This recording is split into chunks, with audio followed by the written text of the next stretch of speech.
भगवान सरकार होश में आओ, पुष्कर सिंह धामी सरकार होश में आओ, होश में तुमको आना होगा, आना होगा, नहीं तो तुमको जाना होगा,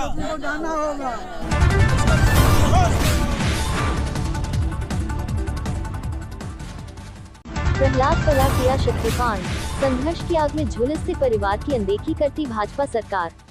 उधम सिंह नगर के सितारगंज के शक्तिकांड प्रहलाद पलासिया क्षेत्र के पीड़ित परिवार वर्षों से चल रहे जमीन विवाद और अन्याय के खिलाफ जुझारू संघर्ष लड़ रहा है।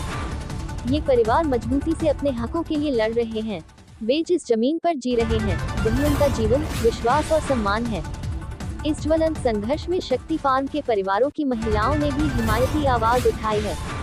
वे अपने दर्द को शब्दों में बयान करती हैं। कहती है कि विधायक सौरभ बहुगुना उनके लिए भगवान के समान है, लेकिन आज उनकी निराशा इतनी गहरी है कि विधायक की अनदेखी ने उन्हें मायूस कर दिया है। उनका कहना है, विधायक हमारा सहारा बनने की जगह हमारे दर्द को अनदेखा कर रहे हैं। ये हमारे लिए धोखा है। इस कठिन दौर में सामाजिक और राजनीतिक नेता सुब्रत कुमार विश्वास परिवारों के बीच लगातार पहुंचकर उनका मनोबल बढ़ा रहे हैं।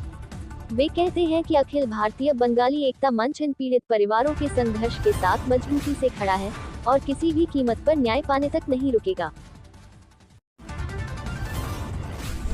नमस्ते, हमारे सरकार, हमारा बहुगुना हमारा विधायक जी, आपसे हमें अभी भी उम्मीद है, आप ही की उम्मीद पे हम बैठे हैं कि आप हमारा कुछ करेंगे, कुछ देंगे। आपने जो कहा वही हमें कर दीजिए, आपने जो वादा किया था वही हमारा पूरा कर दीजिए। बेटा, हम तो वैसे भी रास्ते पे आ ही गए और भी आ जाएंगे, कोई बात नहीं, लेकिन आपने जो वादा किया, जो किया वही हमारा कर दीजिए बड़ा। नहीं तो हमें ये सब करने में आप ही ने मजबूर किया है। नहीं तो हम तो आपको भगवान मानते थे। कभी हमने आपसे ये भी कहा कि आप हमारा भगवान बराबर हो। हम हर जगह आपके लिए प्रचार भी किया कि भैया हमारे भैया नहीं भगवान है, हम उनका पूजा भी करने होगा तो कभी पूजा भी कर लेंगे, लेकिन भगवान ही ऐसा करेंगे कभी हमने सोचा भी नहीं था। भैया, हम आपसे हाथ जोड़ के कहते हैं हमारा व्यवस्था आप कर दीजिए। हम इस प्रोजेक्ट से कोई विरोध नहीं है, हम बहुत खुश हैं कि ये प्रोजेक्ट आप बनाए। कहीं कोने में हमें जगह दे दीजिए। आपके इसी ज़मीन से जुड़े हुए बहुत ज़मीन है, आपको हमने ये भी बताया था, लेकिन हमें ऐसे बेघर मत कीजिए भैया, हम आपके पैर जोड़ते हैं, हमें ऐसे बेघर मत कीजिए। हम अभी भी आपके आश्रम में ही बैठे हैं, आपसे हमारा बस यही अनुरोध है।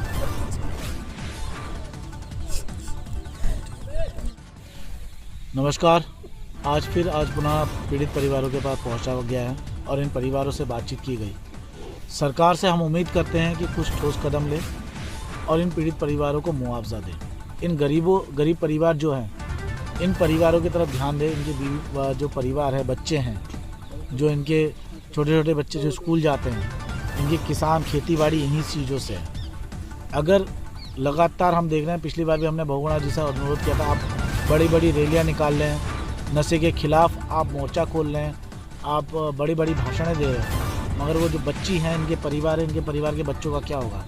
बाढ़ में इन परिवारों की स्थिति खराब हो जाती है। ये जैसे तैसे गुजर बसर कर रहे हैं यहाँ पर। आप ही ने आश्वासन दिया था इनको नौकरी देने का, घर देने का और ज़मीन के बदले ज़मीन देने का, और अब जब आपको वोट मिल गया, इन लोगों से बंगाली समाज का वोट मिल गया, अब इनके घर पर जब बुलडोजर चल रहा है तब आप चुप बैठे हुए हैं।